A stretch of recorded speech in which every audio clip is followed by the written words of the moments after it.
ALTBAYS.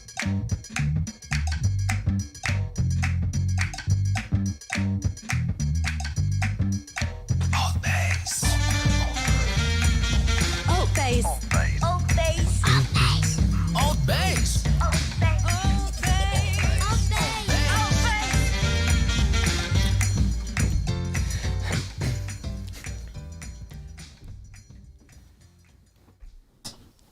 Peace, my brothers and sisters. We're live. ALTBAYS Show brought to you by ALTBAYS.nz.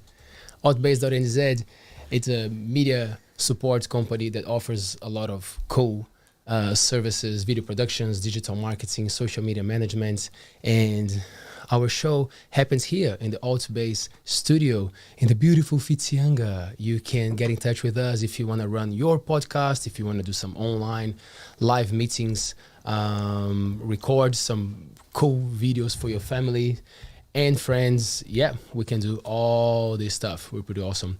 The best thing to get in touch and to find our social medias, there's a QR code on the corner of your screen. You just go with your camera, with your cell phone pretty close and that will link you to all our social media. We're now available in pretty much all the main podcast platforms, which is pretty cool. So Spotify, Apple Podcasts, Google Podcasts, Amazon Music, Stitcher, Pandora. There are so many. So just go to your favorite one, type ALTBAYS, and you will find us. Soon you will be able to become a supporter, a member, a sponsor of this show. And we're coming up with a lot of great stuff. Thank you so much for the feedback and for the response that we're getting. The community is really coming on board with us, and we appreciate. If you're watching this on YouTube, you can go on our live chat and say hi. You can ask questions. You can send us a shout out to your bros, to your family, and we'll be happy to share some cool stuff. We're also live on Twitch, if that's your favorite platform. So yeah, just go for it. I said it all. Hey, I'm getting better at this. So now, it's so hard, man. I have the thing in front of me and I still mess up.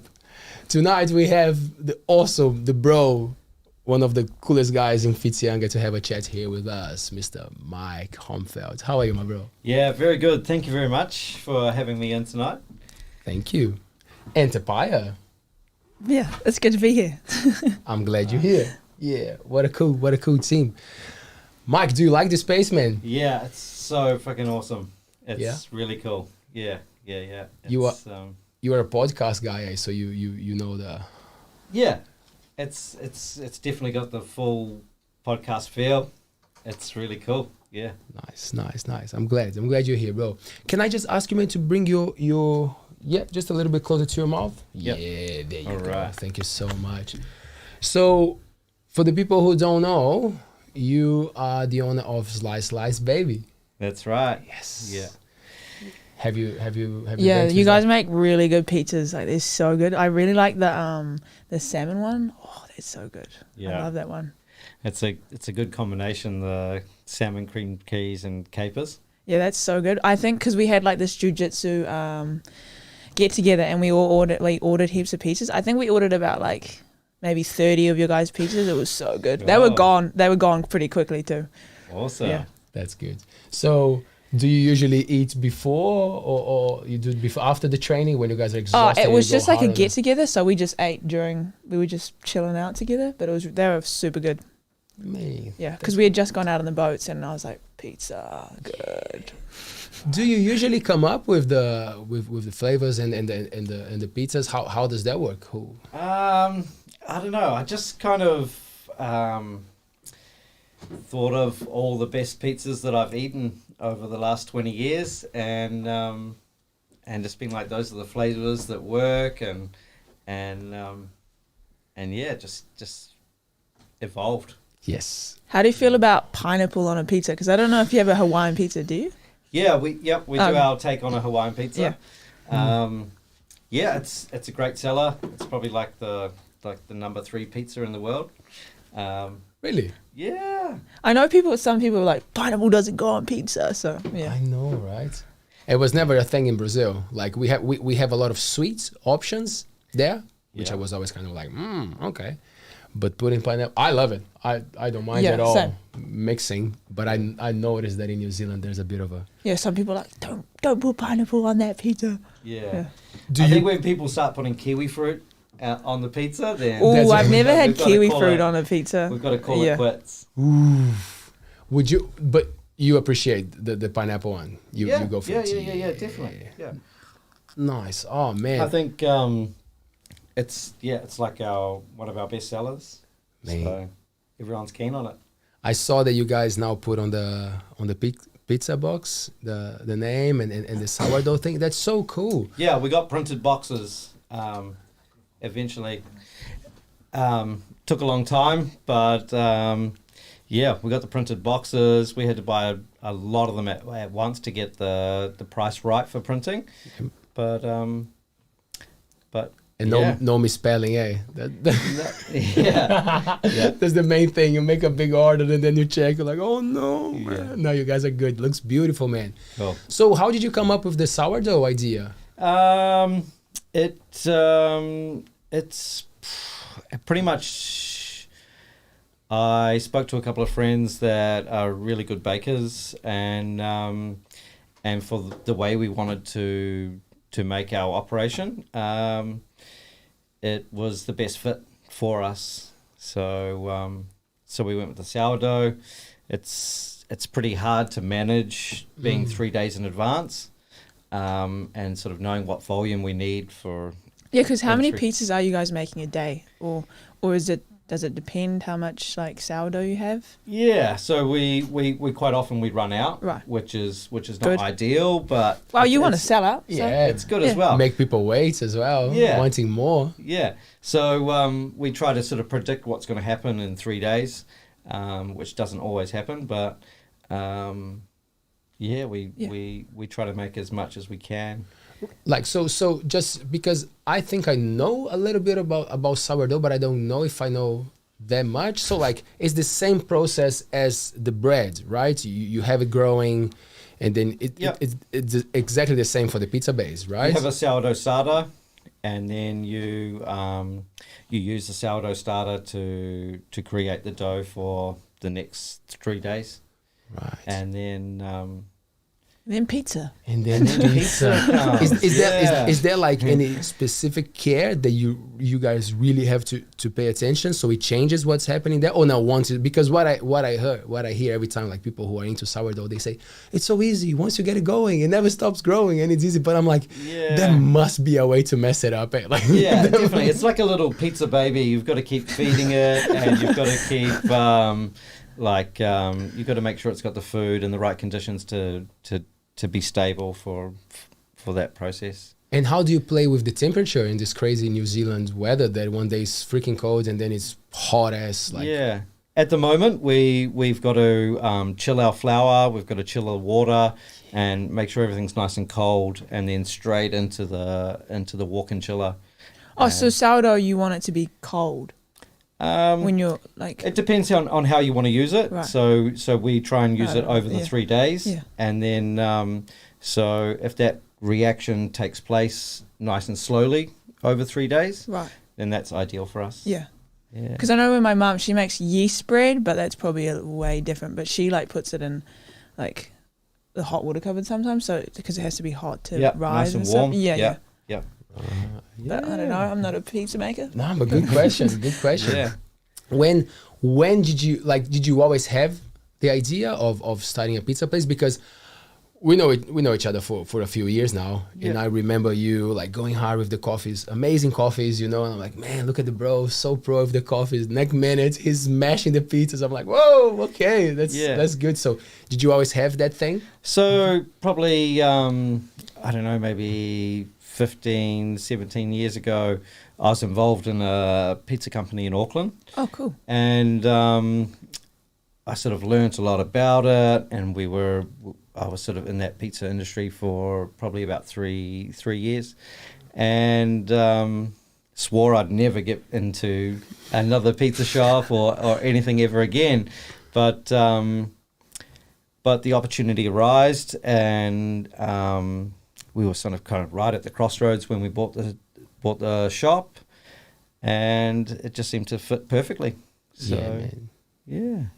You gotta pay attention to what's happening in small towns, like what is already there, what's not, what people are doing well, what people are doing like maybe average, or that's why I thought it was brilliant. Like you were really paying attention to the demands of what was happening around here. Yeah, because we don't really have a lot of pizza shops. I think we only have one other pizza. We have Luke's Kitchen, but that's out in Coral Glen, in and that's Quatuna. ages away. Yeah, and then yeah. I think we have Base.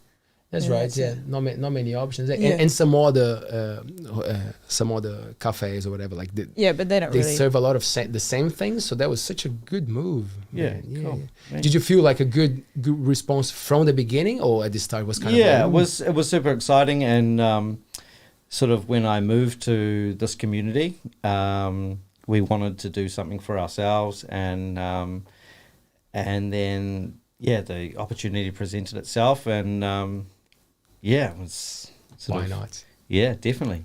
Nice. How long have you guys been open for now? It's like maybe like a year and a half. Oh, cool. That's good. Yeah. Yeah. So, no, it's been good. It's been cool. Solid day, and you got the what's the name of the bro doing the doughs? Is he still working with you guys? Such a Yeah, he was with us, Yep. and just before Christmas, he finished up Doing his thing.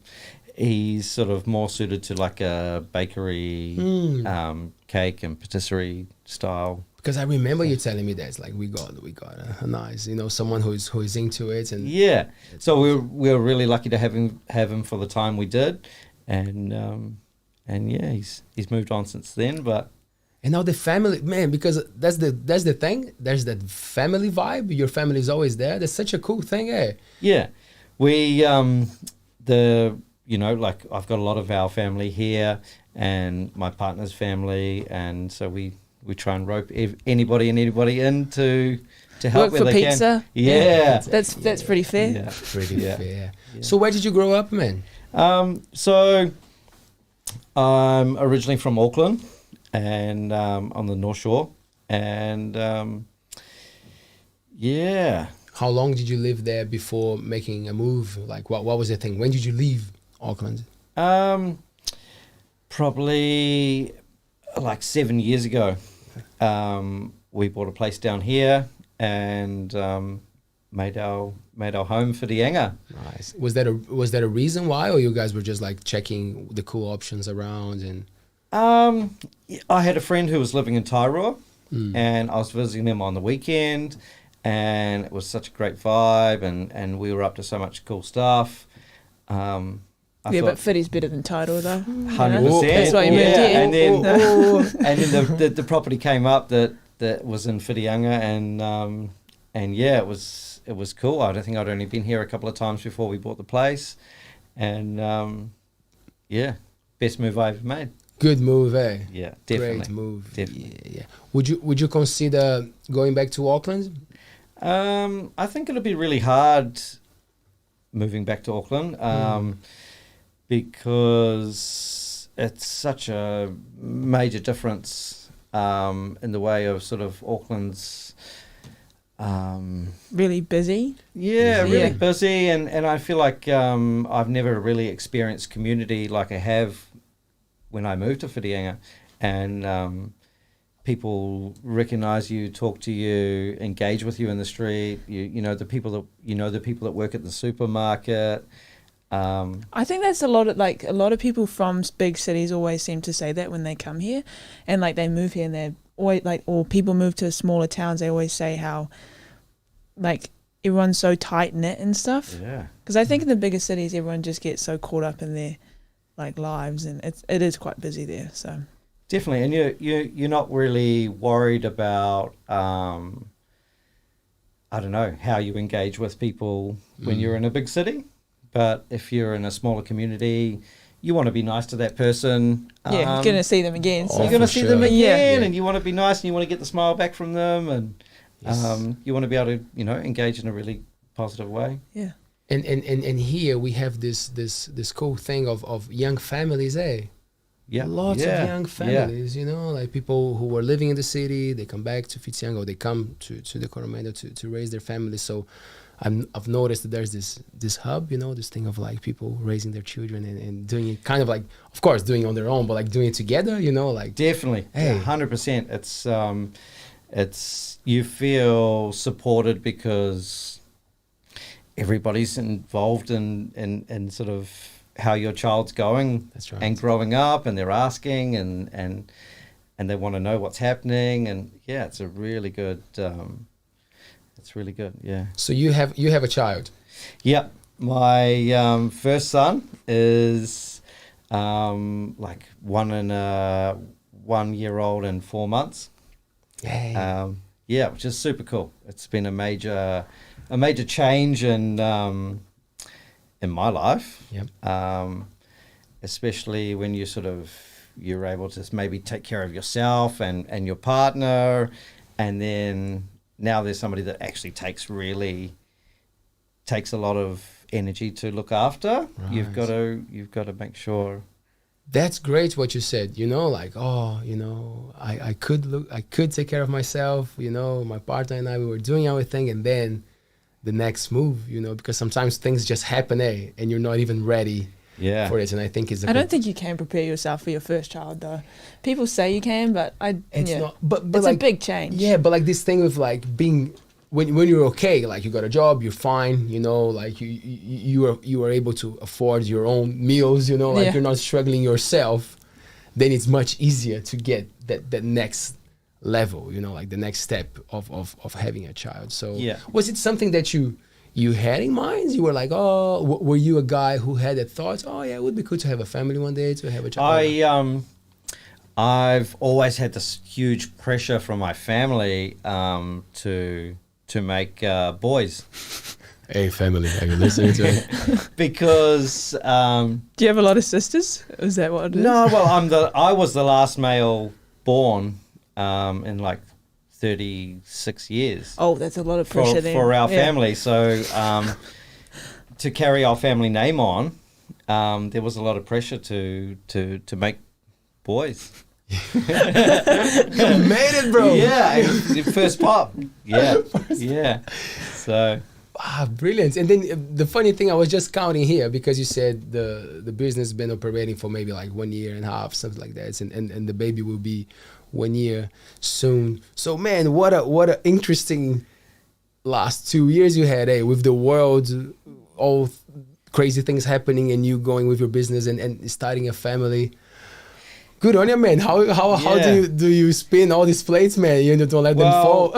Originally, me and my partner Nadine had planned on traveling, and so we had when we got together, we had started saving money for a big trip. We were potentially going to go for 3-4 months to Central America and South America. And in COVID, just before COVID. Well, before COVID, and so we had saved for 2 years. Yeah, and then we were all set to start making plans. We'd saved the money, and Nadine was saying, "Oh, you know, we haven't even bought any suitcases or made any official money plans." And then everything developed with the COVID situation, and and then we were like, oh well, you know, what's the future for us? And then halfway through that lockdown, we found out that we were having a baby. And that was real crazy situation, because if we had carried on with our plans, potentially we would have been overseas through my partner's pregnancy. I'm sure you would have made it work though, but yeah. So kids in Guatemala, yeah, definitely. So we and then the opportunity came to buy the pizza shop, and it all just happened. Man. So we've gone from 1 minute from having a plan to go overseas and have a big overseas experience together, but and then the baby on the way, and the business. So it was a complete change, but a really good one. Yeah. Cool. What's harder, man? To run a business or to raise a child? I've never done them separately. So True. There you go. So yeah, it's just, it is what it is. You know, we're just trying to make the best out of what we can. It's definitely tricky. Mm-hmm. I've got a lot of friends in hospitality, and they've always said they regret not sort of spending the time with their children and putting too much into their business, and because hospitality demands so much. Yeah, because it takes so much of you. your time. Yeah. Even when you're at home, you still have to like take time to de-stress and decompress after all the people come in. Definitely, yeah. And there's paperwork and ordering and wages and everything that goes along with it. Just teach your son how to make pizzas, and then you can chuck him in there and spend time with him. There you go. Yeah. He's already there. At one. Yeah, he's already there. He's already there. He's already just like watching me all the time. Yes. Last night was great. He was at the counter Yeah. looking at everyone. I'm like, yeah, my Just man. teach him how to take people's money, and that's all you need to do. Yeah. Man, that's so cool. Like you got this thing with the, and that's what I always enjoy to have a chat with you. Like you got the thing with the mindset. Like you relaxed about things. You know, like I like that approach to life. You know, sometimes you talk to people and they're going through something amazing, but they still say it in a very hard way. Like it seems that everything is hard. You know, like even when you're doing something for yourself, and like I like that you got this thing of like, man, we're doing it, you know, like what can you do? That's it, you know, like we love the things that we do, so we might as well make the best out of them, eh? So Yeah. that's cool, man. And I think like the community down here really understands a family business. Potentially, I don't know, in other places it's a bit more cutthroat, but we feel like we can communicate and reach out to our community when we're closed, or they understand that we have our family environment that's important to us. Right. Yeah. Oh man. And you guys do like you do evenings, right? That's the thing with the pizza place. You open it, you come in the afternoon, you get everything ready, and then you guys do the evening run. Yeah. There's even though we probably do like a 3-hour service, there's a lot of work like during the day. The dough production is quite lengthy, and just getting everything ready is quite a big task for that 3 hours. Yeah, and everyone says, "Oh, you should be open longer, or you should be open this," or. But then you'd have to wake up at like that. 6 o'clock, and Yeah. The thing with you said you were doing the thing with pizza in Auckland. That was like a few years ago. So has it been your expertise? Like were you always into hospitality, or you've done different things? What? Yeah, I've done a bunch of different things. What was your first job? My first job, I worked in like a small biscuit factory in Waitakere in Auckland, and I'd be eating a lot of biscuits then. yeah, I think I was like 7 or 8 years old, and I was living with my grandparents, and That's young. Yeah, and my parents were living in Australia, and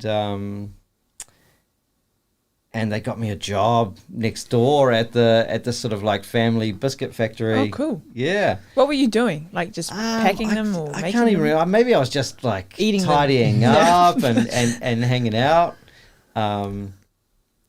But yeah, it was good. You know, I've always sort of been working from a long time, from a young age. Was there any job that you did? You were like, oof, I don't know if I'm gonna ever do this again, man. Like you said the pizza, which was funny because now you're doing it again. But like, was there anything that you were like, oh, yeah, there's a bit of. When I was at high school, one of the girls' fathers owned a company for the pink bats for the insulation. Oh yeah. And he rounded up like 10 of the misfits from our school and got them all jobs laying the pink bats, which was terrible. My friend did that actually, and he told me he got so itchy, and because he was in the Yeah. roofs, it was just like this, and you just had to like crawl your way into the roof. So I was like, oh nah, no thank you. Yeah, Is and it- you're sort of covered in this fiberglassy. That's what I Yeah. was thinking. Is the fiberglass thing, eh? Yeah. Ooh. He said it was like, I can imagine it just being so itchy and sore. And then when you go home and have a shower, you have to have like a cold shower, so that if you have a hot shower, the fiberglass heats up and starts burning your skin. And Ooh, I'm not really into cold showers, but I would definitely have a cold shower after There that. you go. Ooh. Okay, so that's probably so that was probably one of my worst jobs, but But at least you know you'll never do that again. That's Definitely. right. Yeah. Oh, I'm love asking people, you know, what they've been up to. You know, like I feel like New Zealand has this cool thing of I probably because in school you guys get to learn so many different things, you know, like, and then you guys go for things, you know, like you try all sorts of jobs. Like I appreciate the thing with putting yourself out there and seeing what's your vibe, you know, like I like that thing with being, nah, let's do it, let's go for it. yeah. What about your dad? Because he helps, right? Your dad, your father gives a hand. Like, was he also into the hospital thing? No, he was a corrections officer my whole life. And then, so he worked at Paea prison. And, yeah, so, I don't know. He enjoys cooking and that sort of thing. But no, he was never in hospitality. Right. Would he tell you some stories, like from work? Did you have that thing when you were a teen? Oh, man, Dad is working in the prison. Man. Oh, no, definitely. Like, most of my friends would just, like, they would love to come over to our house and have a drink and chat with my old man and hear some of the stories from the prison. Yeah, I'm sure he's got some really interesting stories. Yeah. So you were you okay with that? With your friends Oh, coming to hang definitely. with you and actually just listening to Dad tell Yeah. a story? Yeah, it was not the normal situation, but you know, like my friends would ring my father, you know, on the phone and chat with him and Chat or ask for a hand? Hey, man, can you get us out of here, man? You got the keys. Hey Mike, would you have one of the stories that he has? Like, could you tell any of the stories? Yeah, there's probably a couple of stories that stuck with me from when I was younger. Was one of he had a night shift where he was working and there was an altercation with two inmates that bitten a part of each other's ears off. Oh my God. While they were having an altercation, and my father sort of rang to ring the night nurse or the nurse on call, and they were quite far away, so they had asked him if he could stitch the ear back on, and back on, and then Did he apparently stitch the wrong ear? yeah, so you know the flappy bit from the bottom of your ear, he had put it on the wrong person, so that they had the dangly bit at the top. And yeah, so that was one of the craziest stories, but Well, now Yeah. they probably walk around with funny ears now, but that's on them. They shouldn't have bitten each other's ears. yeah. Whoa, man. So when he was telling you off, he would never go and grab your ear. Hey, don't do that. You would be like, oh no, man. Yeah. Was he like pretty tough with you guys when He was pretty stern, Yeah. father. I'm not say violent in any way, but I suppose if you knew that if you mucked around that you would sort of get the consequences. Yeah. And well, I'm just guessing here, but like doing that kind of job, you know, like it gets to you. Like I'm not saying that you become what you're doing, but like you retain a lot of that, right? Of the environments that you are. I couldn't imagine doing a job like that long term, and having that kind of sort of pressure and stress coming out of that job. Yeah, definitely. Oh wow, yeah.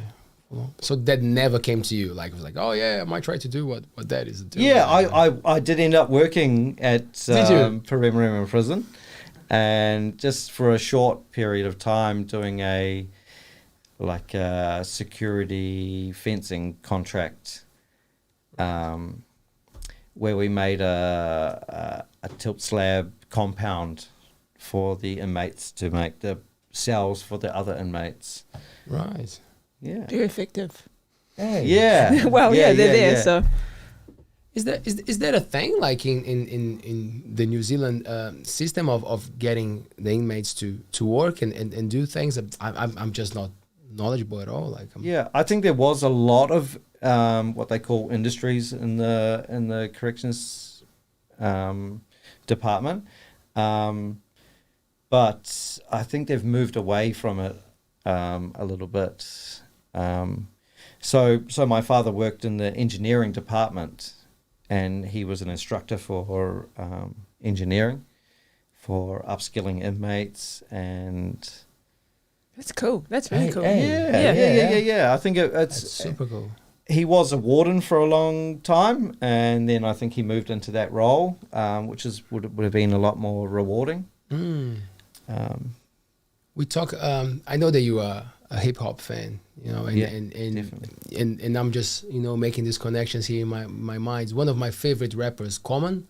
Yeah, he's so into the trying to support and make changes in the jails, in the prison system, because we should be bringing those people back to the community. Yeah, we should be doing great things, like the way that we see inmates, it's so cruel, like we all make mistakes. People sometimes obviously do things that they shouldn't be doing, but like we all should have that opportunity to get back, rectify it.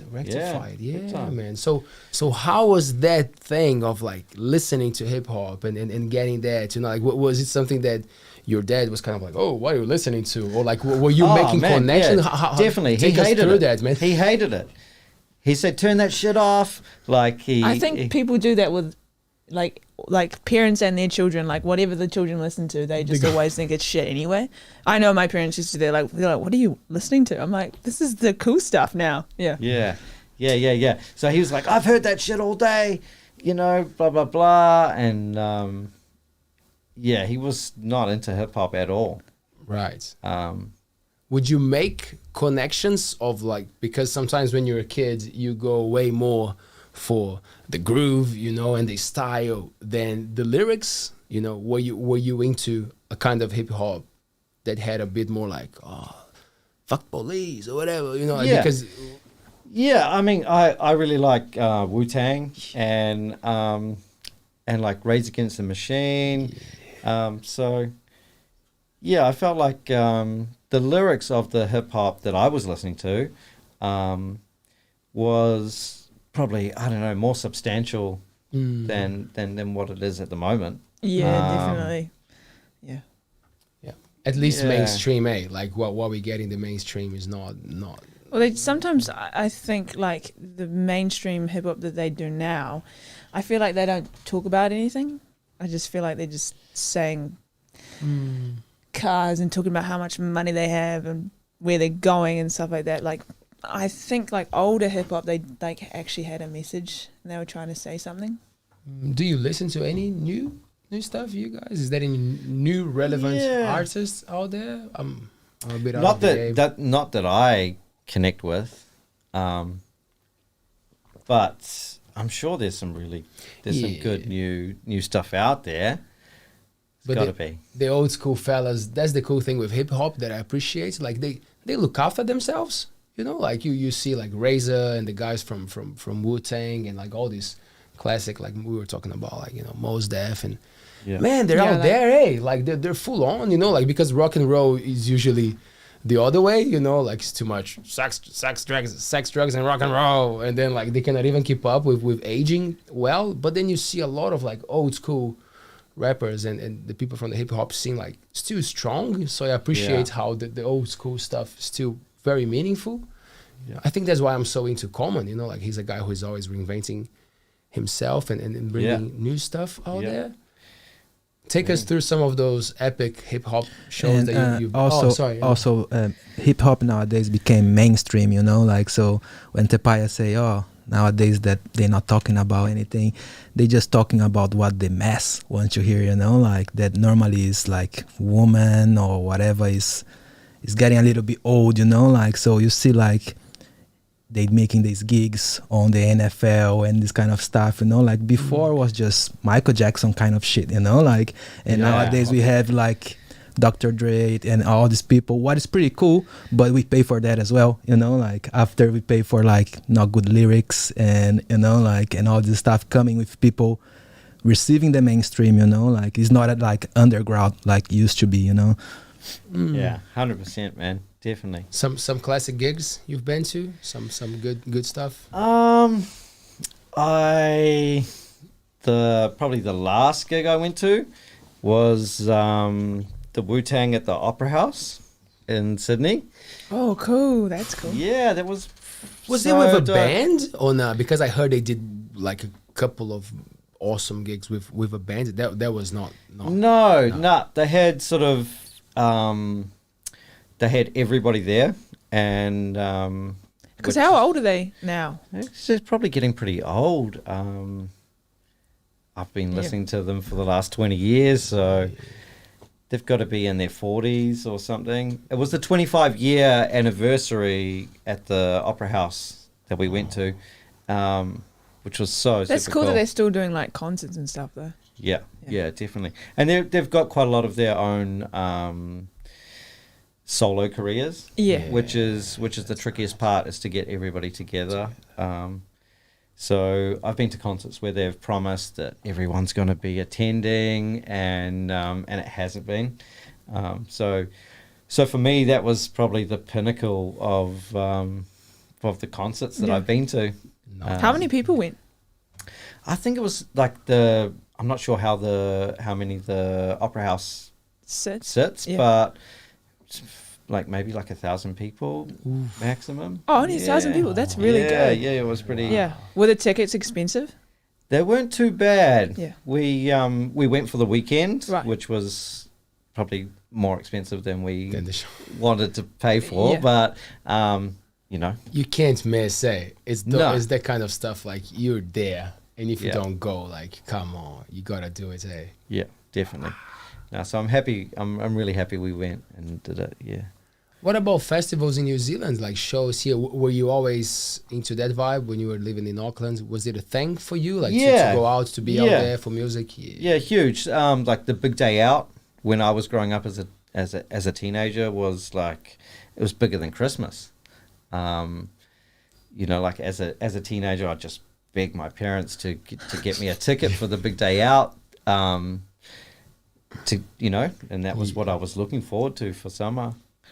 Sure. What about the small stuff? Because you were telling me about the t-shirts, the bro, you know, like what about the small venues, the New Zealand scene? Was it a thing for you, or you were more like into what was happening overseas? I don't know.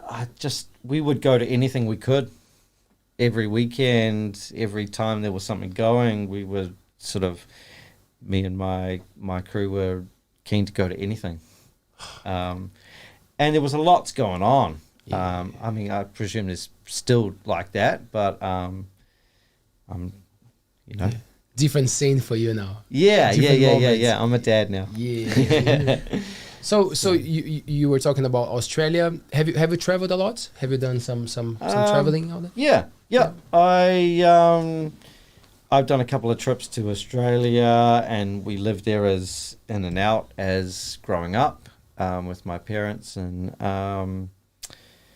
then I've been to South America, and we were intending on going back before we bought the business and the baby came, but yeah, so I had really good trips to South America. We've been to Argentina and all around Uruguay, Paraguay, Chile, Bolivia. Oh, so you've been everywhere. There you go. Yeah, apart from Brazil. Apart from Brazil. God damn. And that's what we were really looking forward to going a couple of years ago to do the Brazil side. Where is your favorite place, Mike? With some really good times in Argentina and also in Bolivia, which was really good. We our Kiwi dollar goes so far over there. You just like live like a king on. Yeah, I feel a little bit nasty sometimes as well, you know, when you go and like you work here with hospitality, but there you are a king, you know, like. Yeah, I know. It's like this.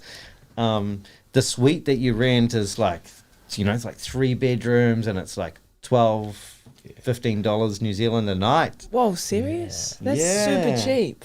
Lunch is like, you know, like a nice lunch out is like $3-5 Kiwi. Definitely need to go there. Yeah, definitely. Would you go to South? Well, now more than ever, right, Paea? Would you fancy a trip to yeah, South America? I'd go anywhere. I haven't actually been out of New Zealand, but like I did want to like travel after school and stuff, but like then COVID hit, and then I'm like, I'm just a bit weary about like leaving New Zealand, especially with this pandemic going on. But yeah, one day I'm gonna be traveling. And as a fighter, it might be the thing for you, you know, travel and travel, get paid, you know? and fight. Yeah, that might be even cooler. Yeah. South America, man. I always tell people, like people ask me, "Oh, what's the vibe?" I'm like, man, if to live there, it's a bit hard, you know, but like to travel, wow, paradise, man. Beautiful places, beautiful people, and the culture, like so different. So huge. Yeah. I bet I haven't been to Bolivia yet, but I think they keep a lot of the old traditions as well. So you must have seen some interesting stuff. Yeah, it was, you know, like we, you know, coming from New Zealand, where, you know, we're sheltered from a lot of the craziness that the rest of the world sort of goes through regularly. And, it was an amazing sort of trip to go there. And, I don't know.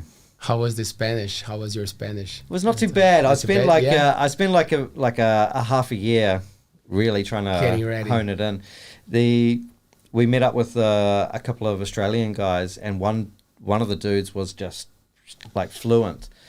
So did you travel with? You traveled with them? I traveled with our mate. That's good. And then we met 2 Australian guys over there. Yeah. And he was just like he took the reins and did the hard stuff for us. It helps, eh? Yeah, but I think like Spanish or is very very similar, you know, like to English, and a lot of it is easier to read. So like one of the main phrases I had was like, "Can you please write it down?" Because if they wrote it down, then I could read it rather than trying to break it down. Yeah. Man, that's a good way to go about things, because I have this great story. I met a German guy here, and he could speak a little bit of Spanish. Like, it was not bad, right? And, you know, we had a chat. Like, I don't speak much Spanish. I studied, so I know what's happening, and I can understand very well. But he was talking to me, and I was like, what's your thing? And he's like, I'm going to South America, and I'm going to the north of Brazil. And I'm just wondering if I'll be fine with my Spanish. And I'm like, bro, some people in Brazil struggle to communicate in Portuguese, bro. Yeah. I don't think your Spanish will do much there. You know, like you can give it a go. But that's the thing, like people get into their own ways of speaking, especially if it's a poor country, you know, like they're not going to stick to the grammar. Yeah. You know, so I always try to tell people, I'm like, it's great that you're studying, that you're paying attention, but like try to watch videos and see like the real talk, because it's gonna be different when you're out there in the streets. They don't even understand each other. You know, like the people in the country. So like pay attention to so what you're saying is fantastic. Like, write it down, you know, because people Yeah. like when a foreigner comes and And try they to make an the effort. big time. It yeah. was the number one thing. If you tried, and if you tried to sort of, you know, make that effort, they really responded so much better, and like welcomed you, and rather than sort of, I imagine they have a lot of like ignorant travelers who just, you know. make Did their you way see? around. Did you see anything like crazy there, like in South America? Or? Yeah, we lots of crazy stuff. Mainly when we went. Mainly Bolivia was probably the craziest, where they had like silver mines where you could just pay to light sticks of dynamite and throw them off the cliff. It was like a tourist attraction. And Did you do it? Yeah, yeah. And we spent Christmas Day in Bolivia, which was a total, like, totally different to what we spend and how we spend it in New Zealand. They had sort of big trucks full with presents, going down the main street and just throwing them off the trucks, and yeah, it was super. Visited a prison in Bolivia, in the central city, that was I had read about as a teenager. The book was called Marching Powder, and it was about a English guy that had been caught smuggling drugs and had been sentenced to prison in Bolivia there, and had opened up a tourism style visit to the prison to make his money. And so I had read this book when I was sort of 15, 16, and then when we were traveling there in my 20s, I said, "Oh, let's go. We want to visit this place. It's sort of, you know, like really unique." In the fact that the prison is self-governing. It doesn't have any of the wardens look after anybody inside the prison. That's weird. That's what? weird. How do Yeah. they? How do So they? once you sort of go in, it's up to you to like...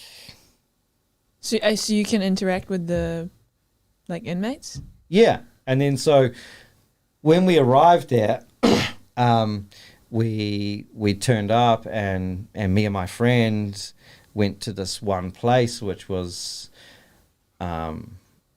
like you could see all of the inmates, and they were all saying, "Oh, come back tomorrow, we'll give you the tour," because it's quite it's a thing that people do when they go there.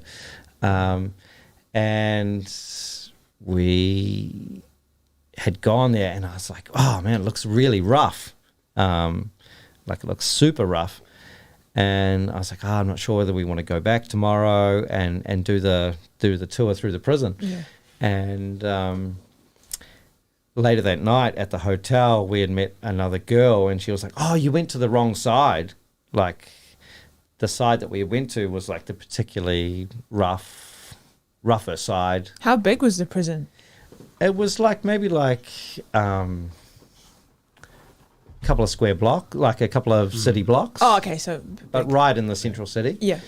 And she said, "Oh, you've gone to the wrong side. You want to go to the other side. You can come with me tomorrow. I'm going to go in." And I sort of think, oh my goodness, it's like, I don't know. Yeah. It's quite scary. And so then the next day we met with this, like the girl that was in the hotel, and we went to the better side, which was like a bit more chill. Yeah. And yeah, and then did this big tour through the prison, and like if a sort of like somebody gets incarcerated, they sort of tend to move their whole family into the prison, and like they might set up a business inside there. Serious. So there's like a liquor shop, there's like food joints, there's like a dairy, there's like Inside a the prison. dentist. Wow. Yeah, and they all sort of self-governing as well.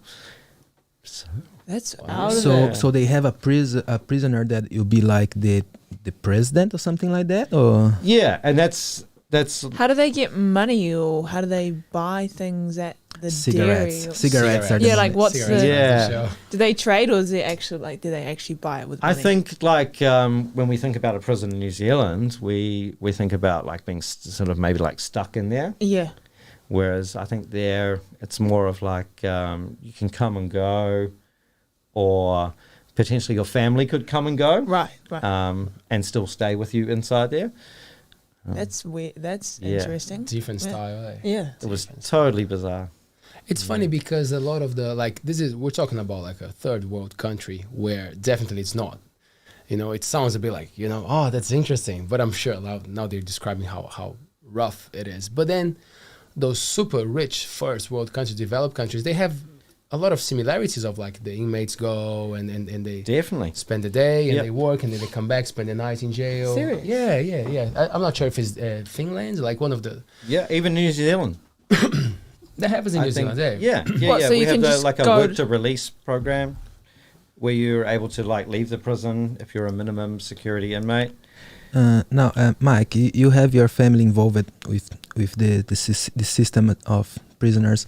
Yeah. Can you see rehabilitation going on in New Zealand, like people who go to the prison and become someone better, or doesn't change much? Yeah, I think the word that I have to use is super hard. Refrigeratism, Oh wow. Oh, like reoffending great. in New Zealand Right. is really high. I think we've got like a really high reoffending rate in New Zealand. But So that means that the person goes to jail, gets out, and then commits a crime again. Is that what? yeah, you and mean? they sort of end up back in the Right. system. But I think that could be because that's all they know, and then once you get out of prison, you're back in the same environment that you were when you like did offend. I guess. Not just Yeah. that, they label you as well. You know, like you have a tag on your ID. You know, like and yeah.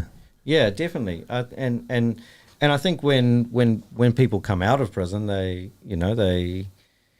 if they associating with the same Yeah.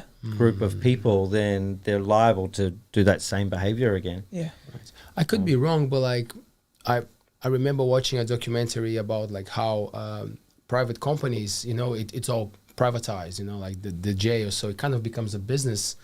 So I'm sure for a lot of people it's profitable to have Yeah. inmates. So like why would you actually rehabilitate them that much, you know, if it's a business and you want people back, right? Definitely. So it gets a bit of a Yeah, I think I it's heard something about it's that as well. its own tail, you know, like that's what's the point? Why would you rehabilitate people? Yeah, If there's people yeah. Because you're making money out of it and stuff, so they don't. You want that repeat custom. Yeah. Hey, I like to talk about these things because you know it's so part of our daily life, and then you forget to give a bit of a more thought to it. You know, like it's sad. You know, like you don't even know. It might be your neighbor. It might be someone from your community Big time. that is into a situation that you're not even aware. Next minute he's gone. You know, and you're like, well, I don't even understand, and it becomes this weird cycle. Hey, yeah. But interesting experience in South America, man. How was going to the prison there? And I asked our last guest something similar, like, how was your image as a teenager of someone who read the book, picturing that jail, and then when you got there, do you remember that feeling of like materializing things and making sense of things? Big time. It was a huge, like, as I was walking in, I was just remembering chapters of the book and yeah, it was a lot like what I thought, and probably a lot scarier than I read,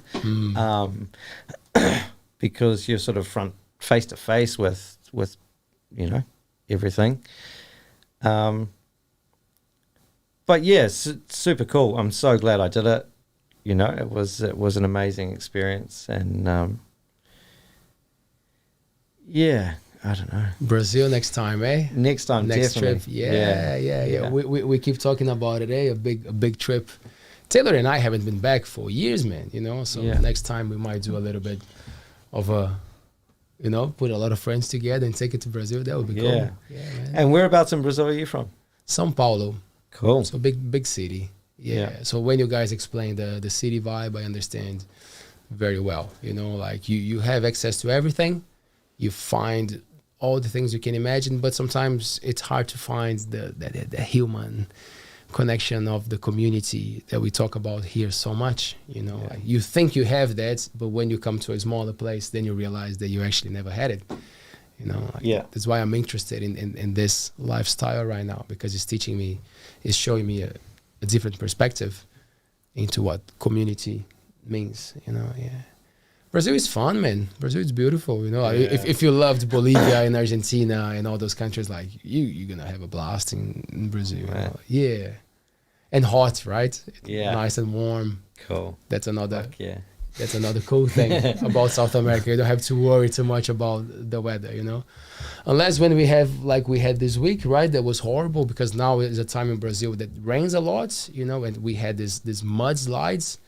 And in Brazil, we have a lot of slums, a lot of favelas. So I think there was just a big one in Rio de Janeiro yesterday. And it just takes a lot of people, you know, like kills a lot of people. And it becomes something normal, you know, like kind of more than 100 people died. I don't know how many 100 disappeared, and you don't even see on the television or anything, you know. Like it's sad. It's just a thing. Yeah, that's unreal. It's unreal, man. Yeah. The thing with, the thing with, it was funny because when I saw there's no connection there, but kind of, you know, like when I saw the thing with landslides, I thought about my reality here now, that it's the roads in the Coromandel, you know, like every time that it rains hard, I think about Papa, because he drives to Matarangi, you know, and I'm like, man, these guys, man, out there on the roads, you know, like it gets a bit dodgy sometimes, our roads here, eh? Oh, yeah, man. Yeah. I know that people like always moan about driving here, like because the tidal hill and stuff like that. They're like, that's such a shit drive. I'm like, yeah, but it's worth it to get here. Is there anything that we could do, Mike? Do you see any solution for that? I see people talking about it, but I cannot think of a solution. What's the thing? Yeah, I don't know. Like the you mean for like our tourists driving on our roads, or? I think just with this thing with like the landslides and everything, because sometimes it happens. There's not much you can. I see people complaining about it. I'm like, there's no. What do you do? Erosion planting, or? Yeah, maybe planting or. Mike is like, man, I make pizzas, bro. I know, but you know, like, but the guy lives here as well. You know, like sometimes people have insights of things that I don't. You know, like that's why I ask. You know? No, you're right. I mean. I don't know. It's just the same thing when I moved to this town, and I've never experienced the sirens before for the call out volunteer type thing, and the Wade Road flooding. Oh yeah, that's bad. When that floods, your car's just like you're trapped under. Yeah. So maybe raise the Wade Road. That's right. Bring someone from the council. Right? That's what I have to do. Yeah. Oh yeah. So you mentioned the siren. Like, do we have some cool stories here at this table about the siren, about some of those experiences with the sirens? I don't know. They're just pretty out of it, because sometimes they go off and I'm like, is this a tsunami? Is it a fire? Or is it just like people going? Yeah. I've had one. Evacuation since I've lived in town, and we had some students that were living from the language school, and I had a boy whose name was Ayman from Saudi Arabia, and I stay upstairs in the house, and one night at like 1 a.m, he came like knocking on my door and just opened my door and passed me a phone. And it was his brother who was in Saudi Arabia who had seen that we were being evacuated in our town on Al Jazeera. What? And he said, you know, what's happening? You know, you're going to get my brother out of town. and I sort of, in a sort of half awoken daze, like looked out the door and I was like, it's just a call for the volunteers. But it was when the Kaikoura earthquake happened. I think I might remember that actually, because it was really early and like It was like 2 o'clock in the morning. Everyone was just like leaving town. Yeah. It was pretty weird actually. And then, so I said to his brother on the phone, I was like, no, it's all good. It's just for the volunteers. And then hung up, gave him the phone back. And then I sort of looked out my window outside, and it was traffic bumper to bumper. And I was like, oh shit, maybe I should do something. And then I kind of like woke up and I heard that it was the proper siren to leave. And then I was like, scratch that, grab a jacket, and like Let's do it, man. some cans of food out of the fridge, and let's go. Where did you head to? I got a phone call from I was only in town for like maybe 6 months, and I got a phone call from my boss at the time, and she had said, don't go to the 309 place.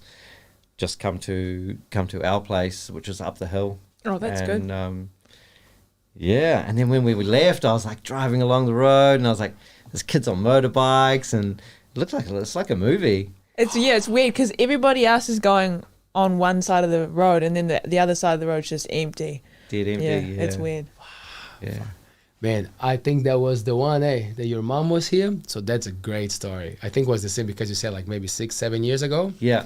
So that was when Taylor's mom came for a visit. Oh, wow. First time she comes to New Zealand, and we were living together at the time. And it was a moment that we were looking for a flatmate. So she was lucky, like she got a bedroom for her, so we were having a great time in the house. It was a good week. And then I was drinking at the time. So I was at the pub. I remember the night clearly. I was at the pub, and then I came home, it was all quiet. Went to my bedroom, all good. And I think it was something like that, 2 a.m., like I was starting to fall asleep, and then cell phone, it was not even the cell phone. I heard the siren, and then I got a text from Stu, and he's like, bro, now is the time, man. And I was like, whoa, okay, this is serious. So like, and it's funny, like those first seconds of like not knowing what to do, at least for me, like I had the thing of like, whoa, wait, okay, and then you go, right? Yeah, it's surreal. It's surreal, man. So like their bedrooms were at the end of the corridor. So I went there and I was trying to pack. So what I did, I knocked pretty hard on both doors. And Taylor's, man, he sleeps like a rock, it's hard to wake the bro up. So bang it on the door, and went back to my bedroom, started to put some clothes, got some food, and then I realized they didn't move. Like nothing's happened. So I went there again, bang on the door again. And then, man, Taylor was great. Like he woke up and he was so into it, got some food, took his mom out of the bedroom, like grabbed the food, ready. Grabbed the mom. We got in the car, and like she was looking at us, like what? And then we got in the car, we went uphill because our friend has a house uphill. So that was our first thought. Yeah. We were like, let's go up Centennial. And then we're talking, right? And then we're like, man, what we do? Like, and talking fast, and trying to listen to the radio to see what was happening. And that took us maybe like 4 minutes, I don't know. And then we finally stop up Centennial, like it's dead quiet, and we look at the moon, and like no one was around. And then we take that deep breath. And then we were like, Taylor and I, we were in the front seat, and his mom was at the back. And then like, man, the scene was great. Like, we're catching a breath, and then like she puts her hands on our shoulders. What's happening? Like we were so crazy because we knew what was happening, but didn't even say it. It was kind of like, let's get out of here, let's get out of here. She was like, okay. But man, like the moment that we told her, she was like, oh. And then I said, I knocked at the door. I told you. And she was like, I heard you coming, but I thought you were drunk. And I said, like, whoa, that would be a bad thing to do. Banging at the bro's mom door. So that was our first experience with a siren, man. Not nice. But man, you said something that I want to ask about. You said that you used to take students. Yeah. Yeah. So how was that experience? Did you have a few? How long did you do that for? Yeah, we had a bunch. So I'm sorry, which was- just for the people who don't know, who are not from Whitianga and have no clue what we're talking about. So what's the thing with having students from overseas? What's the thing in town? So we used to have two really good language schools in town, and one was the outdoor language school, and they did heaps of stuff like outdoor activities and heaps of stuff in the community as well as their academic studies. We had students from them, and because at the stage it was only me and my father living there, we kind of got the more bachelor style students coming to our place, which was super cool. And yeah, we had like a Swiss guy. We had... How old were they when they were like... We had one dude was 35. Oh, so they're not like... And then we had students. one dude who was 17 from Japan. And yeah, so it was Made it easy because you have the experience with the prison, you know. yeah.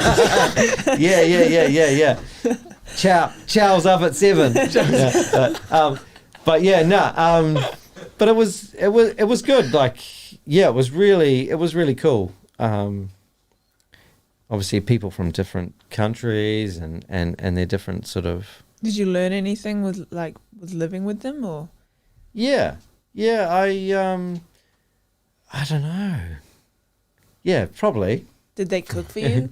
No. They never cooked for us. Sad. Well, you chose the bachelor's man. I know, and I was always like, what do you guys cook from home? You know, like, what's your mum make? Yeah, spaghetti can. Yeah.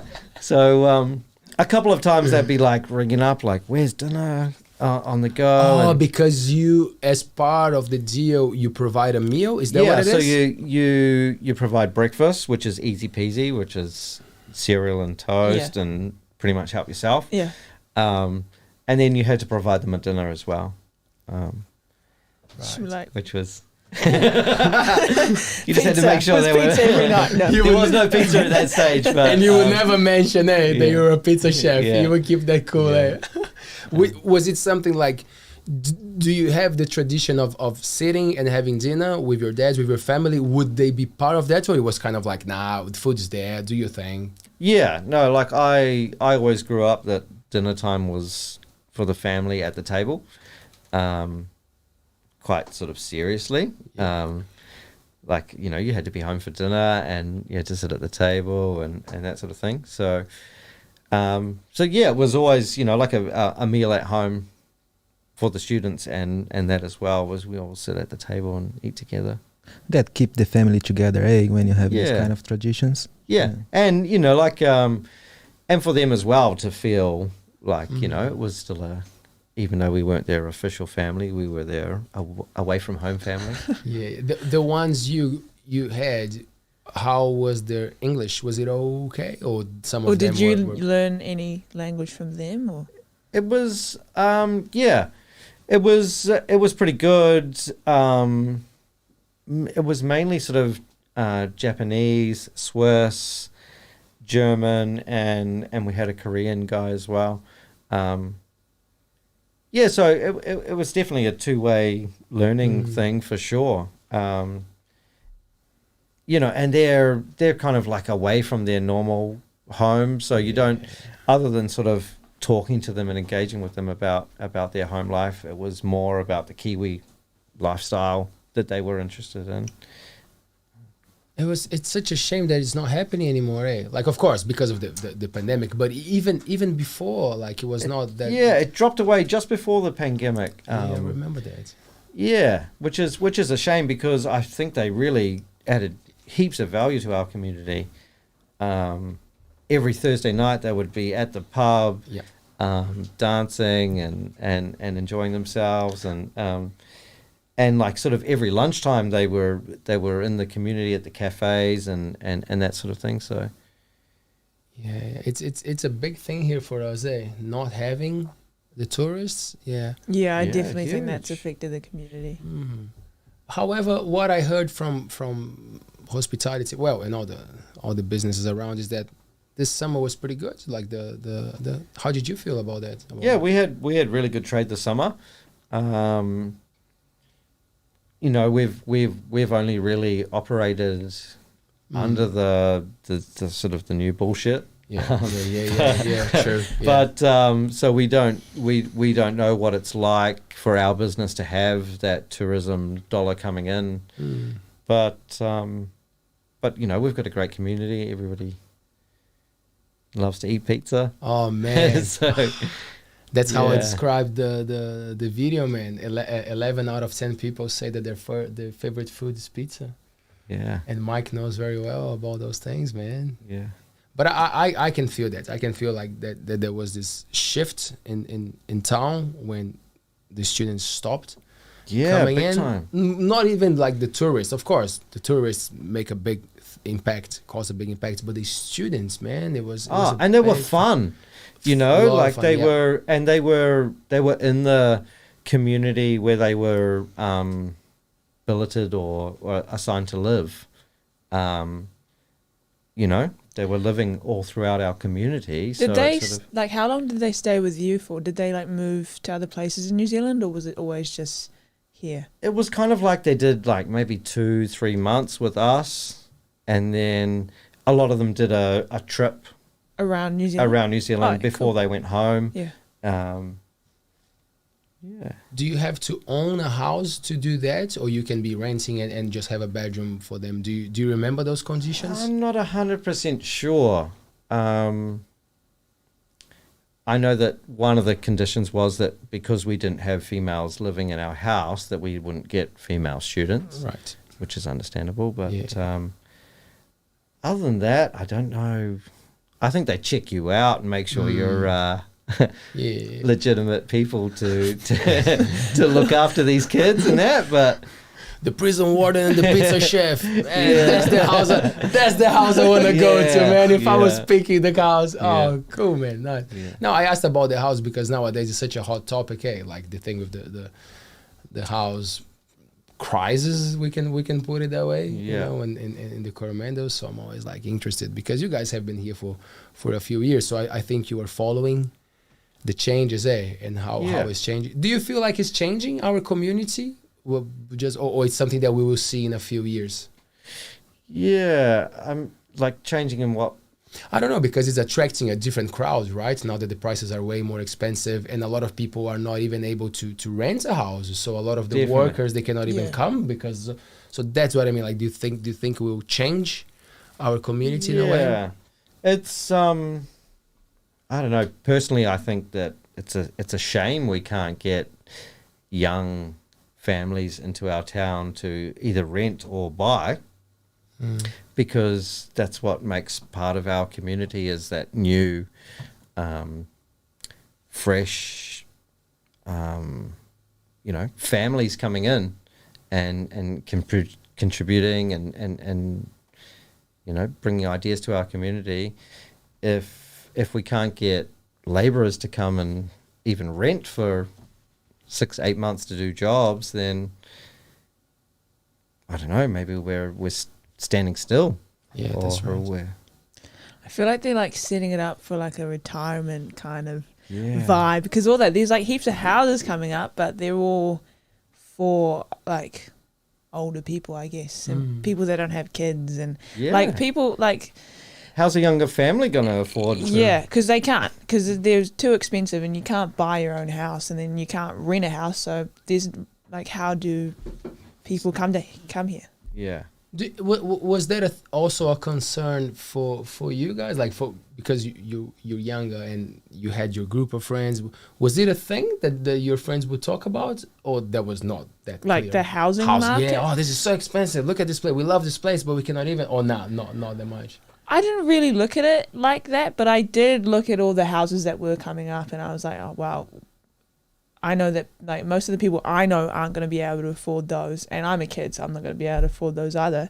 So everybody that's basically coming in is like not from here, which is it's not that bad because we're getting new people in as well. But I guess we want people here to also be able to afford a house. To stay. Yeah. To stay, yeah. Because it's a tradition thing. So many families have been here for years, and then the new ones have to move. They have to go somewhere else to do their thing. Or people are just moving a little bit out of town because I know people are just moving over to like Cook's Beach or out Coral Glen because there's like cheaper housing, or there just is housing for people as well.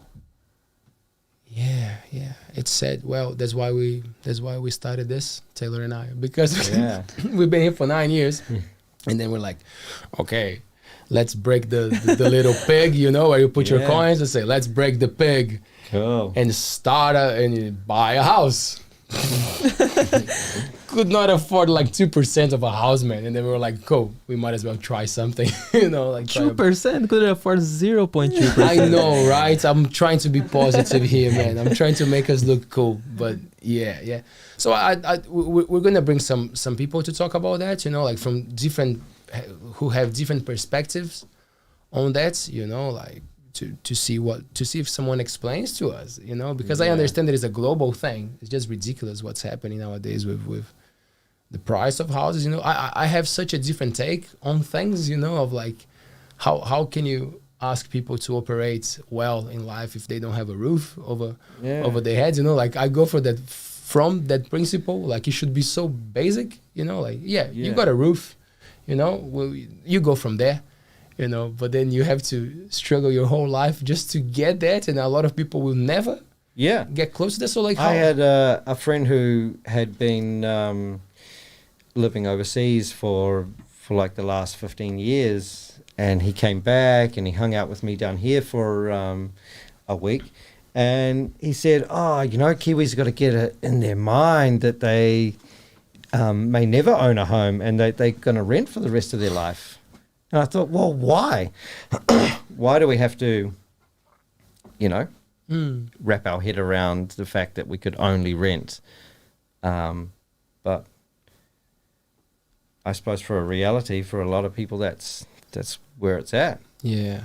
Especially if you are in that mindset, if it's driving you away, like your whole life, everything you do, it's about like getting the money to be able to get something, but like some other people are into something else, Definitely. Like you don't want to work that much. You don't want to live to work, like it's not a thing, How man, because that's cool. Going back a little bit to the hospital thing, it's such a place that requires all these hours. Like, did you always have that in your mind? You're like, man, I need time off, like there's time to make money, but man, I need time for myself, like did you always have that, or there was a time for like work, work hard, go hard? Yeah, most of my life I was like very work driven and busy. Did you have any hobbies while you were working to like? Yeah, I mean, like I did sports. I snowboarded and skated and surfed and cool. And all that. But I think sort of through my sort of teens and 20s, I was really sort of hustling for the money, which was. But did you save the money? That's the question. Yeah, a little bit, a bit of it, but yeah, it was. I think I was really, like interested in making money in different like little bits and pieces, and that helps. The problem is nowadays, like the people who have the job and they work those full time, they work those long shifts.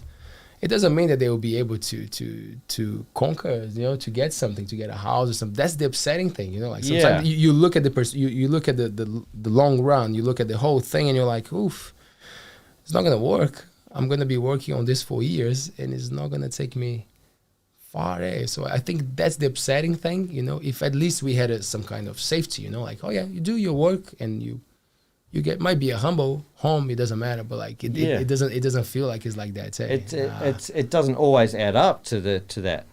Yeah, for sure. That's right.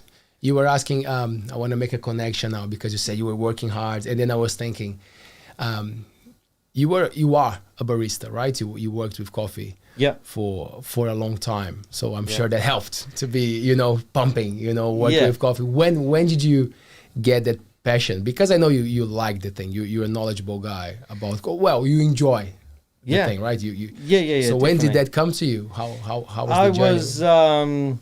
I was probably 15 or something like that, and I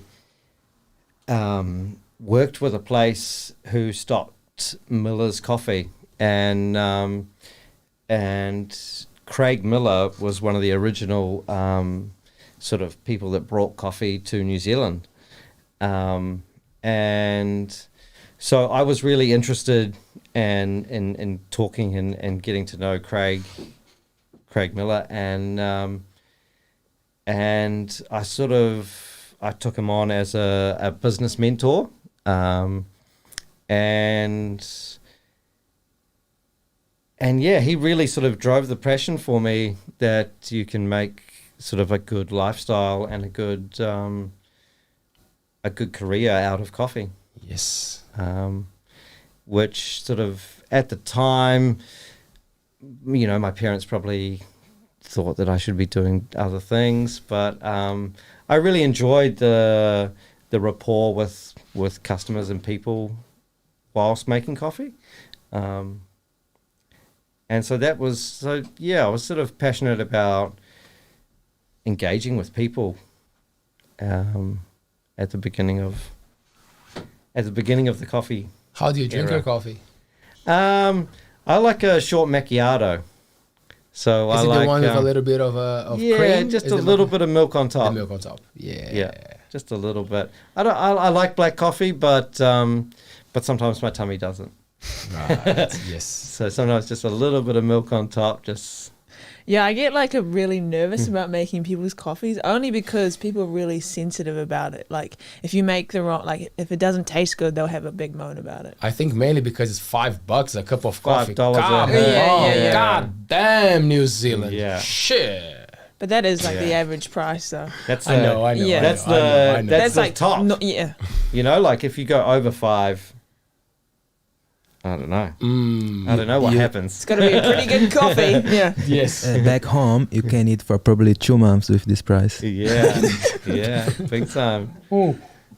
How do you drink your? Do you drink coffee? I now? don't really drink coffee. I'm not really. Are you good at making them? Do you enjoy the process of making? Well, coffee? at the gym, like I have to make them for people, that's but right. I So try. that's I cool. try That's not cool. to because, I'm just not really. It's the milk. It's not the coffee part. It's just the milk part. I'm just bad at the frothing it. Yeah. What is the secret, Mike, for a good Yeah. What coffee? is the secret? Because I need to know. We were Just waiting follow here. the recipe. Yeah, I'm not good at following recipes. It's just a formula. Yeah. So and like maybe it never used to be, but now they really, if you're using a particular company's beans, they'll tell you it's 19 grams in the portafilter, and it's Right. 32 seconds extraction, and you should end up with This much and it should look like that. The pressure that you press it. yeah, right? yeah, and then sort of if you're able to just stick to the recipe. Yeah.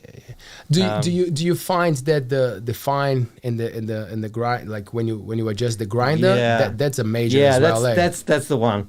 That's the one, eh? Yeah. So the coffee beans either suck in moisture or expel a gas, and then throughout the day, as the humidity rises and the temperature rises and falls, the beans are doing like either sucking or expelling.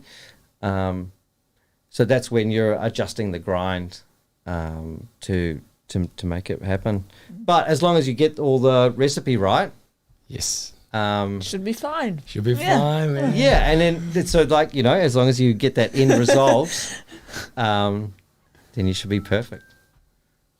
I remember when I started making coffees, that was the thing. The bro who was teaching me, he was like, pay attention on how you press it, Yeah. pay attention on how it looks, and pay attention to your grinder. Like he would say those things, because if you extract it well, the black coffee, you know, and then you nail, of course, as you said, the milk, you know, like those things go together. So for the people who are very peculiar about it, you know, they're gonna check on all those things. And I'm like, it seems to me that it's too easier to make a coffee bitter. Yeah. Especially for people who like strong coffee, you know, like I love coffee. Like I try not to drink it every day, but I appreciate like a nice black coffee. And I started to pay attention. I'm like, oh, it's quite easy to say when it's bitter, you know, like, so some people say, I can't tell the difference. Customers complain about the coffee. I'm like, well, I get it, you know, like you're paying good money. And if it's bitter, because for me, it's such a tradition. Like I love to go to a cafe, you know, have a chat with the barista, you know, have a good time, sit there, have my coffee, you know, take the time. And then if it's not going that great, you're like, oh, damn, you know, like it's kind of ruined the experience, you know. So I understand. I understand the people who ask for something. I'm like, I'll get you. And people want like a hot coffee, you know, nice and hot and not bitter. And not bitter.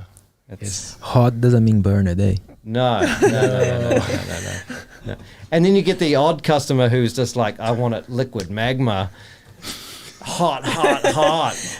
And have they lost their taste buds? Yeah. What is it? Well, I wonder sometimes, you know, some people, I don't know, man. There's something there. It's the same with the decaf, trim milk, half strength. I'm like, fuck, drink water, man.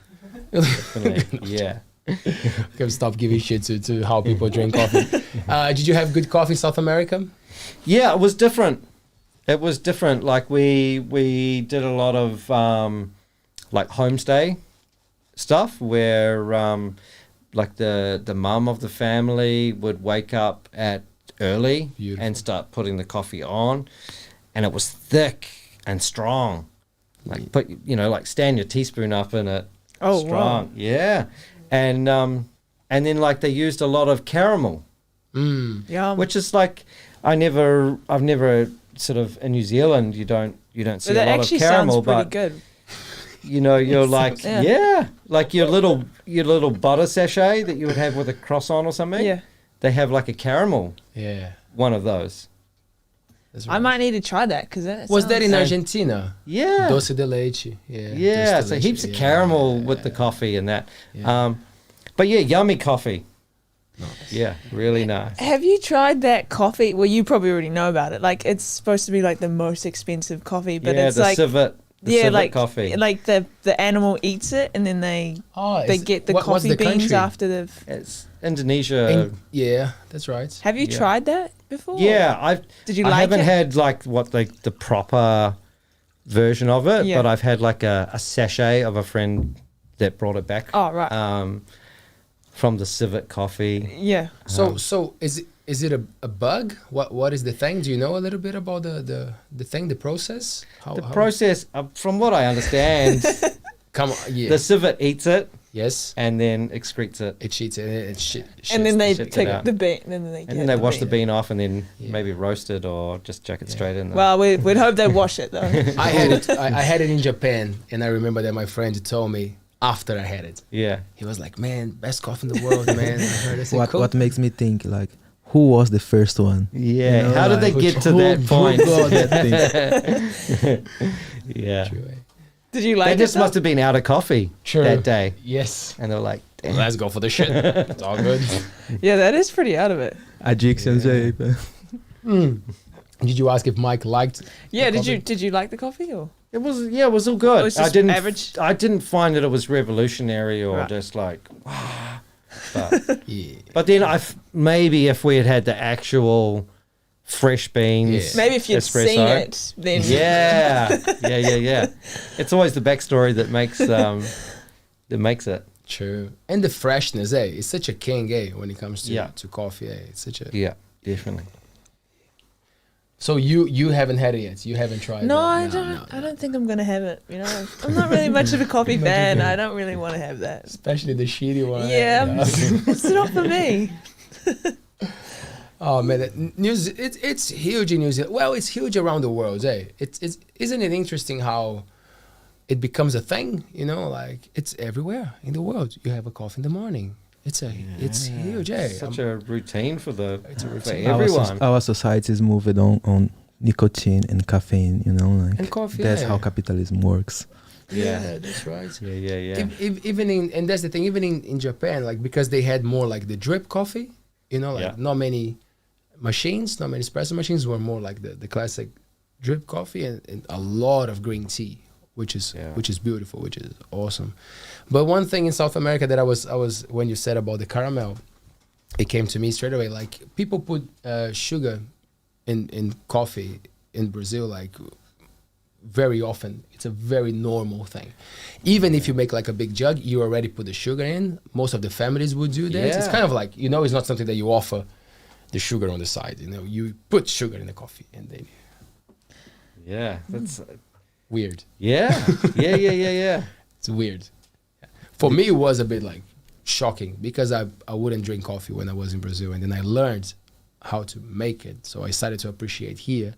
And then I went back to Brazil. I had that thing in mind, because everybody would say, oh, Brazil, best coffee, you know, like, wow, you're going to have such a great time in Brazil with the coffee. And I'm like, okay, true, okay. So I got there, first day, mom made a coffee. It was horrible, man. Like, it was sweet. And then you start to dig, and you start to understand that all the good stuff goes, you know, like, so Brazil doesn't keep any of the good coffee. And a lot of Kiwis say that happens with a lot of products here too, right? A lot of the good stuff that New Zealand produces, we actually don't see it. It's just and then we get things from other places, which is odd. Like apples and stuff, like we export all of our vegetables, and then we get food from other places. Globalization, you know, you need the neighbor to be happy. Yeah. Well, they give us money, so thanks. It's a tricky one, isn't it? I was expecting to have or at least start to have a shift on the way that we would be consuming things after the pandemic, you know, like I thought we would lead to a, you know, less export. I thought, but it doesn't feel like it. I'm not sure. I hope that it still changes, but I don't know. Maybe now that the Queen got it. Oh yeah, have you guys heard about that? The Queen got COVID, man. Really? Yeah. Wow. Nah, man. So what is the thing? If she goes, we're gonna have to have a king birthday, or what is it? Yeah. Well, let's hope she doesn't go. But yeah. Well, because who's next in line? She'll probably be I know fine. Nothing. She'll be fine. Eh? Yeah. I think she's sorted. Eh? Who Who will save her? Who will save the Queen, man? Yeah. God or the vaccine? God damn. And Justin, I'm picking God. You're picking God? Me too, man. It's definitely not the vaccine. One of the gods will save her. And Justin Bieber also got COVID. Wow. All the celebrities, eh? He's rich enough. Rich enough, eh? Yeah. What about the Queen? She's pretty rich too, eh? Not of health, maybe. Oh, man. Well, how old is she though? She's getting on. She's pretty old. She's pretty old. Yeah. She's like I never get it, 90s, man. 80s. I don't know. Like I came from a place that there is no monarchy, you know, like that was like probably 400 years ago. So I really don't get how people is still keeping like, oh, the Queen, oh, the King. Oh, you know, I don't like, think it's as big as it used to be though. And definitely for Kiwis, we I don't think Kiwis we're just really like, care. them, you know, like. But it's in all the magazines. You go to the supermarkets, and then all the magazines No one reads next magazines. to well, but they're Who buys magazines? But they're there. Someone might buy it. Yeah. It's there. And then you go to the dentist. It's there. And then you go to the cafes. It's there. And then I'm like, whoa, okay. Yeah. Everybody says that it's not a thing, but the magazines are. Same with the newspaper. You know, like sometimes first page. Bro, Yeah, definitely. I can't remember the last time I read a newspaper. I feel like people just like look online now. Online. Yeah. Are you a phone geek? Like, do you spend a lot of time on your phone? No. I don't. Good on you. Like, I was talking to my partner, and I was like, you know, what do we use our phones for? And the majority for me is maybe some emails from work and that, or trying to find a movie to watch or something to watch on TV for later on.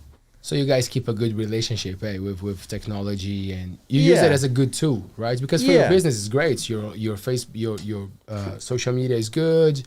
You can access the business through that. So you're using it the smart way, Yep, definitely. Yep. Are you worried with what's gonna happen and like raising a child and seeing things changing, or no, not really. It's about how you educate them. What's your take on it? Yeah, it's tricky because obviously you want them to be a part of the technology that's moving forward, but then I'm sort of, I don't know, I'm of the older generation where we had a black and white cell phone, and didn't take photos, and you know, so I'm probably on that cusp of the generation where we didn't use our phones as much, and like, I don't know, like, yeah, so I don't know what to expect for my son growing up in technology with the phone and everything. He's super interested in the phone. You know, like he's just grabbing it and wants to, you know, because he's mimicking what we do. Yes, that's right. So me and my partner, we watched this thing on TV where we had seen, you know, parents were, you know, spending a lot more time on their phone and not engaging with their children. So we're trying to consciously make an effort to be, you know, no phones around while he's awake, and you know, try and be more present with him than on our phone. More than the phone, phone. But that's the thing that a lot of people forget. Like the kids will do what they see, they watch, they're repeating, right? It's about repetition, right? And then if that's the way the, you know, society's moving, then you want that your child to be a part of that and have a good understanding of the technology that's relevant. That's right. Yeah. How do you feel about like social media and stuff? Do you spend a lot of time on social media, or nah, not really? Or I spend less time on like Facebook. Yeah. But I prefer the Instagram. Same. Because it seems like there's less comments and less sort of back and forth type thing. Like I feel like I can share a photo that I really like, or something that's happened for me, and people can like see it and that, but they're not so much, it's not so much a conversation. It's more of just like, for me, it's just like a photo and a way to store my photos that I'm, you know. True. What about TikTok? I'm just I'm too old. I don't know. I haven't done the TikTok thing. I'm too cool for Facebook, but I'm too old for TikTok. Yeah. I'm in the middle of Instagram. But, and it seems like they got it all sorted. Even for that, I notice sometimes I'm like, they really target the, you know, the public as they age, you know, because Facebook now has much more like, there's an older crowd in it, you know, like, so people go to Instagram. So maybe in 5 years, everybody will be going to Instagram, and then we will be on TikTok, you know, we'll keep going. It'll be too late, and then there'll be something else. It's something else, but it's fast. That's the thing, it's changing too fast. I think our generation got that last moment where things were transitioning a little bit slower. You know, like you got vinyl, you know, you got tape, you got the CD, you got all this thing. It would take a little bit longer, right? Cassettes, And now it's like boom, boom, boom, boom, boom. Next social media, what is it? So I try not to criticize because I will just sound old if I do that. But like, you got to understand that pace, and see how the kids are gonna deal with that. Like I don't know. It's the same with the music, you know. Like the music of today is moving so quickly. I don't know how the kids keep up. Feels like it's almost too many options nowadays. You know, like there is not actually a selection before. You know, like there was not someone like choosing like Beatles or whatever was coming to the media. Nowadays it's everything. You know, like everything. Do you have a turntable at home? No. I mean, there's probably one in the garage from like my father or something, but not like a DJ setup or anything. Because it's cool, how it comes back. You know, like now a lot of the bands, they pay attention and they make like cool artwork again. They're releasing vinyls again. You know? Because it's cool. Like now it's cool. Like, well, I don't know when it first came out, but I think people definitely like vinyls like because they're physical and you've got like the artwork and stuff as well, which is cool. Yeah, definitely. Otherwise, you're just like listening to the song and you can't actually have like a physical copy. True. Yeah. So you got to appreciate albums when you were young? Like, did you have the thing of going through an album, or you was already pick the song? Like not really, because like they were just all the songs came out at once, and like in this, I can just listen to whatever I want now, and I think that's probably the hardest part, because like I don't know, maybe back then I heard you like had to get like one song at a time or something like that, and then you'd make your own playlist. Like I never went through that, so yeah, different The appreciation. mixtape. Yeah. Mixtape, eh? Yeah. Was that your thing, Mike? To go on the radio and get Yeah. Yeah. Yeah, we used to record like the radio sessions, man. and pieces like that. Yes. Give us some names, man. What would be in your mixtape? If I find a mixtape from what year? What year would I find a mixtape from Mike? I don't know, man. 99. It's hard. What was the thing? I've been through like a lot of different genres, I think. Yep. Yeah. I don't know.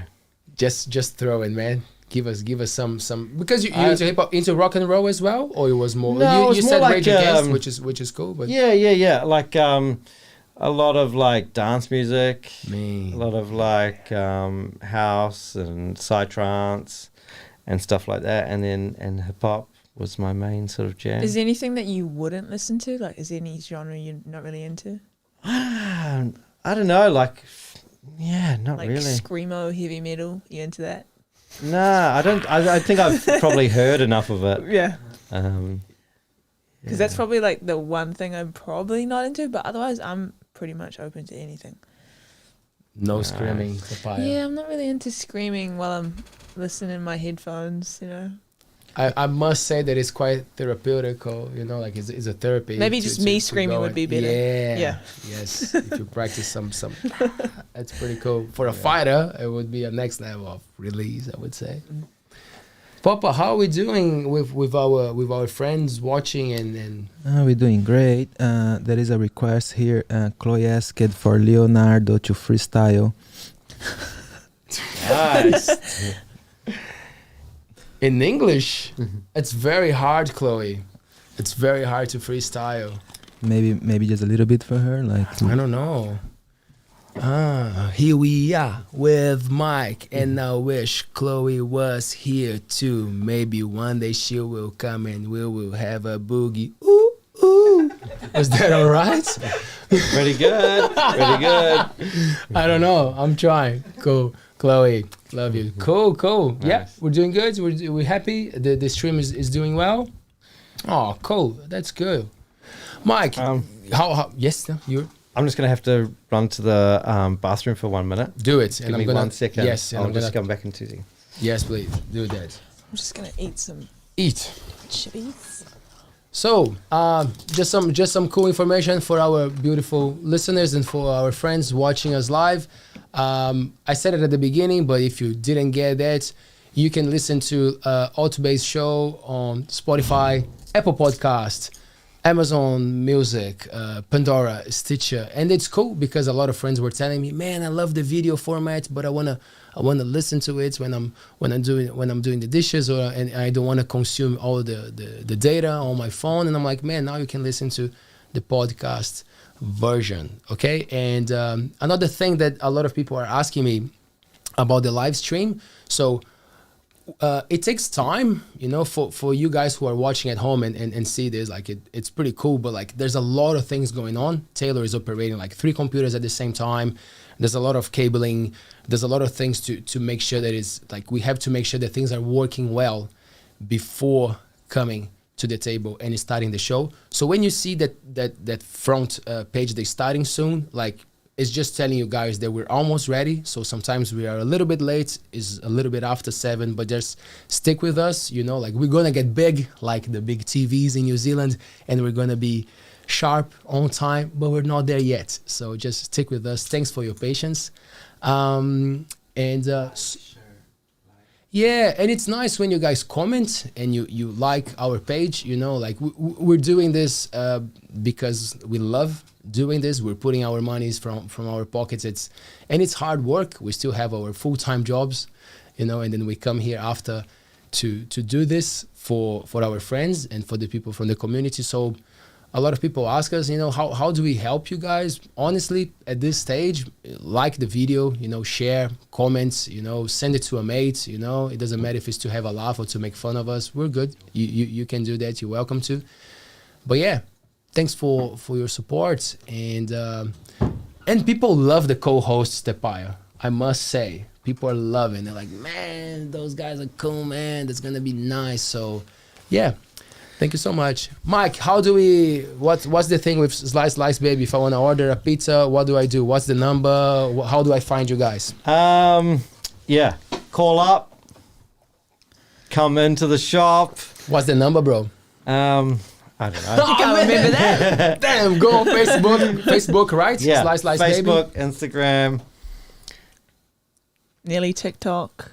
Nearly TikTok. Yeah, I would watch that. there. I like Yeah. watching like food TikTok or whatever, but like I'd watch you make a pizza or I'd watch someone eat a pizza, which is maybe a little bit weird, but it's okay. Other people do it. Come on, Mike. That's probably what you need to do, mate. Yeah, that's it. TikTok. Man. TikTok, man. Definitely. Cool. You can just get your son to do it. I'm sure he'll already know what to do. True, eh? Yeah. 1 year old, put a camera on him, make him hold the camera. Oh, nice. Are we happy, Papa? Yeah? My man, what a pleasure, bro. Oh, thank you very much for having me. Thanks for coming. I was super nervous at the beginning, but you guys made me feel super welcome. I'm pretty sure next time you'll be way more comfortable. Yeah, man. Thank you. Hope you come back to have a chat with us in Yeah, a few hopefully months. have me back. Oh yeah, man, for sure. Yeah. When we have some new menus, new pizzas, new things, we'll bring you back, man. Cool. Yeah. Thanks has it been that time already? I don't even know. How long have we been talking? We are doing probably 1.5 now, That's Yeah. sweet. Oh, something See? like that. It flows, eh? When you're Nice. having fun. Yeah. It's easy. Perfect. Just super cool. beautiful setting. Yes. Thank you. Yeah. Appreciate it, man. You're coming. Thanks, Paea. That's okay. Yeah. Did you have fun? Yeah, I did have fun. That's good. That's the main thing for us. Cool. So that's it, my friends. Thanks for sticking up. Is that the word? Yeah. Round. Sticking around. Yeah. Always learning English. Thanks for sticking around. It's a pleasure. You can watch this video after the live stream is done. It will be on YouTube and Twitch and in all the audio platforms. So yeah, have fun. Would you like to say who is the next one on Wednesday, or I don't know if I want to say. Should I? surprise? It's up to you. I don't know. Yeah, we're gonna have a very cool person talking about food waste, which is something very relevant at the moment. You know, like we can do much better with that. I was reading some stats from New Zealand that there's a lot of food waste happening and people not knowing how to separate the rubbish very well. So we got someone really into it, someone super cool. Coming That's cool. to talk about that. So yeah, we're gonna learn some cool stuff on Wednesday. I think I'm gonna save her name, but yeah, it's gonna be super cool. Nice. Cool. Thanks, my man. Awesome. Hey, thanks again for having me in. I'll see you next time. See you guys. Thanks, Paea. Thank you.